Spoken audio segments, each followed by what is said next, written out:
A paz de Jesus, meu irmão, minha irmã, você que está fazendo o seminário de vida no Espírito Santo conosco lá na paróquia Menino Jesus de Praga, nós vamos fazer um resumo dessas 4 primeiras semanas que nós vivemos até agora no seminário, tá bom? Bom, o primeiro dia do seminário foi falado para a gente sobre o semeador, da importância de uma semente que é semeada no nosso coração. Essa semente é a palavra de Deus e ela é semeada no nosso coração pelo próprio Deus. A palavra, essa semente, ela é sempre fecunda, poderosa, fértil, mas ela precisa encontrar uma terra boa, um coração aberto para poder dar fruto. Quando nós acolhemos a palavra de Deus e diariamente rezamos com ela, meditamos e permitimos que ela nos transforma, significa que o nosso coração é uma terra boa. A palavra seminário, lá na sua origem, ela significa justamente isso, local onde se semeia, onde se cultiva plantas. E esse período de 9 semanas do seminário é justamente um lugar propício onde a palavra de Deus, essa semente poderosa, vai ser semeada, vai ser plantada todos os dias na nossa vida para nos levar a uma transformação, a uma vida nova. Depois, na segunda semana, nós falamos sobre o amor de Deus. O amor de Deus Pai. Deus é amor. O Pai Criador é amor, o Filho Redentor é amor, o Espírito Santo Santificador é amor. E durante o seminário, as 9 semanas, nós vamos falar das 3 pessoas, né? Do Pai, do Filho e do Espírito Santo. Mas, nesse dia, nesse segundo dia, nessa segunda semana, nós falamos mais diretamente do amor do Pai Criador. Bom, o amor do Pai, ele é incondicional, ele é gratuito, ele é perfeito, de forma que nós não conseguimos compreender, nós não temos capacidade de compreender o amor de Deus. Muitas vezes nós tentamos comparar com o amor humano, mas não tem comparação. Por melhor que seja a pessoa, por mais que ela ame, é um amor que não se compara ao amor de Deus. O amor de Deus é perfeito, ele é incondicional. E também pode acontecer de, infelizmente, a gente ter tido uma experiência não tão boa com o amor do nosso Pai da Terra. E isso gera uma barreira para que a gente entenda, compreenda, aceite o amor do Pai do céu. Deus, ele não ama com sentimento, ele ama com comportamento. Deus é amor, por isso ele sempre ama. Independente do que a gente faça, Deus sempre ama. E ele não pode deixar de amar porque ele é amor. Inclusive, Deus nos ama também porque ele sabe quem nós somos. Nós somos filhos amados. Ele jamais vai se esquecer disso. Ele não nos enxerga pelo que nós fazemos, ele nos enxerga pelo que nós somos filhos de Deus. Na terceira semana nós vimos o pecado e salvação. E o pecado, ele faz com que a gente não consiga viver intensamente esta verdade de sermos filhos amados de Deus. O pecado é uma ofensa a Deus, uma desobediência motivada pelo orgulho e pela falta de amor a Deus. Foi assim desde o princípio, desde o pecado original, o pecado dos nossos primeiros pais, Adão e Eva, enganados ou induzidos pelo demônio, cultivaram o orgulho de serem como Deus, deixando de amar a Deus e começando a amar mais a si mesmos. E desobedeceram. Esta é a origem do pecado. Por causa do orgulho de serem como Deus, deixaram de amar a Deus, passando a amar a si mesmos, e por isso desobedeceram. O primeiro pecado foi uma ofensa grave a Deus, que fez com que o homem rompesse a amizade com Deus e fosse expulso do paraíso. Todos os seres humanos herdam o pecado original, como se fosse uma anomalia genética, sabe? Que causa uma enfermidade na alma. Isso é a herança do pecado original. O pecado original, ele é apagado pelo batismo sacramental. Porém, fica em nós uma tendência ao pecado, que nós chamamos de concupiscência. É uma tendência ao mal, uma tendência de fazer o mal. Nenhum homem, por melhor que seja, que foi ou que será, é capaz de se reconciliar sozinho com Deus. Para que a humanidade pudesse fazer as pazes com Deus e voltar à amizade com Deus, era preciso que se cumprisse a justiça de Deus.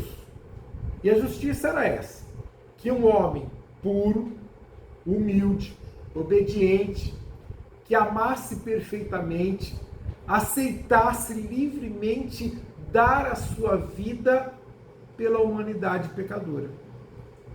Por isso, o Filho, segunda pessoa da Santíssima Trindade, se fez homem, se encarnou, tornando-se verdadeiro Deus e verdadeiro homem, perfeitamente Deus e perfeitamente homem, 100% Deus e 100% homem. Eu quero fazer uma leitura com você aqui de Filipenses, capítulo 2, versículos de 6 a 11. Presta atenção. Jesus, sendo ele de condição divina, não se prevaleceu de sua igualdade com Deus, mas aniquilou-se a si mesmo, assumindo a condição de escravo e assemelhando-se aos homens. E sendo exteriormente reconhecido como homem, humilhou-se ainda mais, tornando-se obediente até a morte e morte de cruz.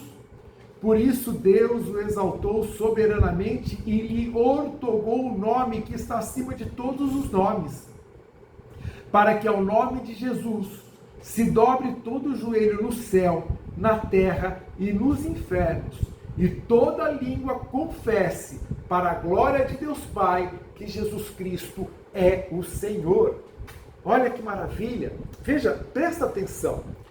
Adão era homem e quis ser como Deus.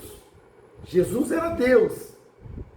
Ele não prevaleceu dessa condição e viveu verdadeiramente como homem. Olha só. Adão desobedeceu por orgulho. Jesus foi obediente até a morte.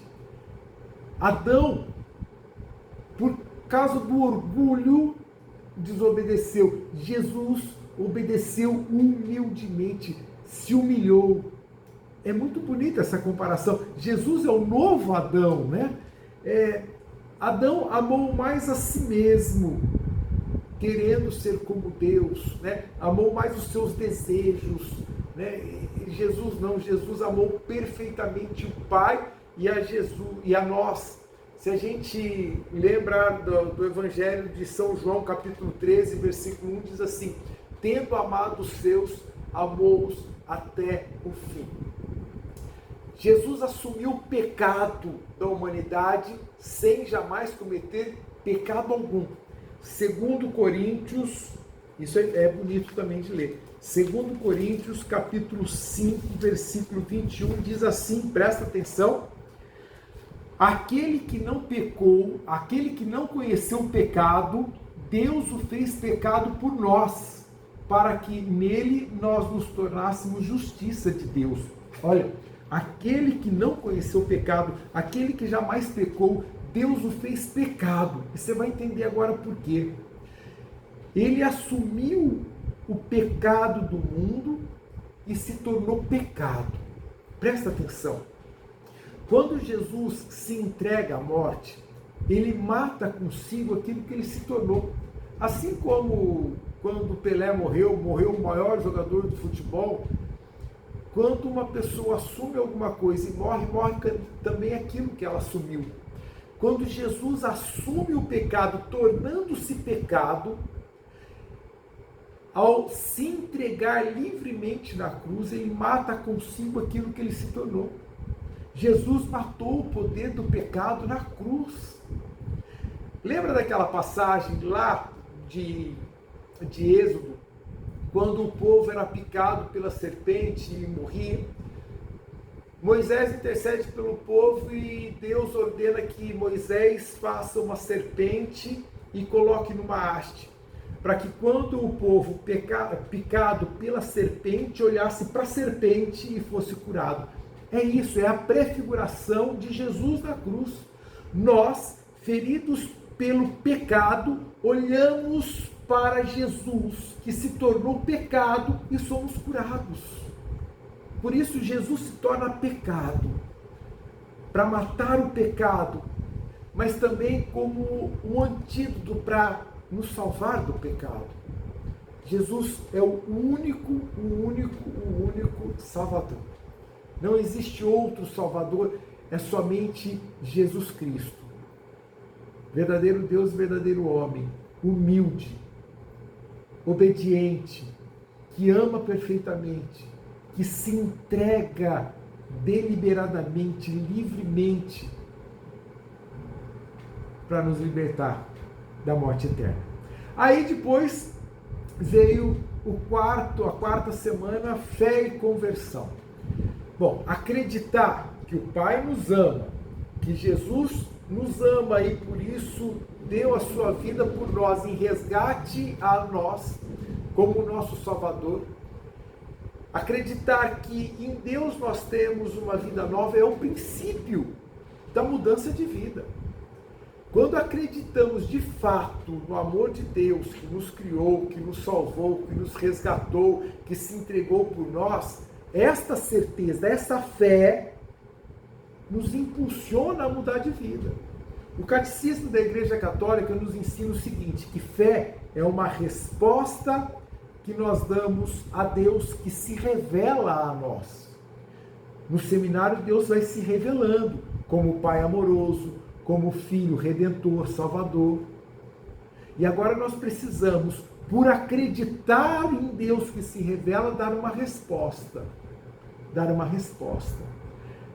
Porque eu acredito que Deus é bom, porque eu acredito que Ele me ama, porque eu acredito que nele há salvação, porque eu acredito que Ele está vivo, porque eu acredito que Ele está presente na minha vida, porque eu acredito nele, eu mudo o meu comportamento, a minha maneira de agir.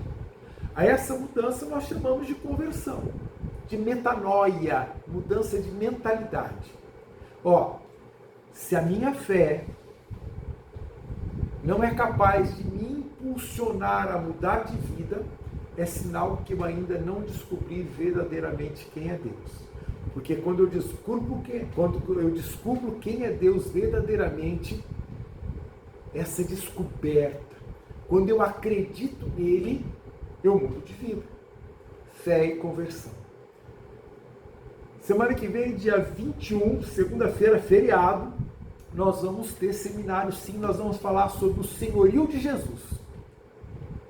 Mas isso é uma outra história. A gente te espera lá, tá bom? Dia 21, 8 horas, Capela São Pedro, não perca. Tá bom demais isso. Fica na paz.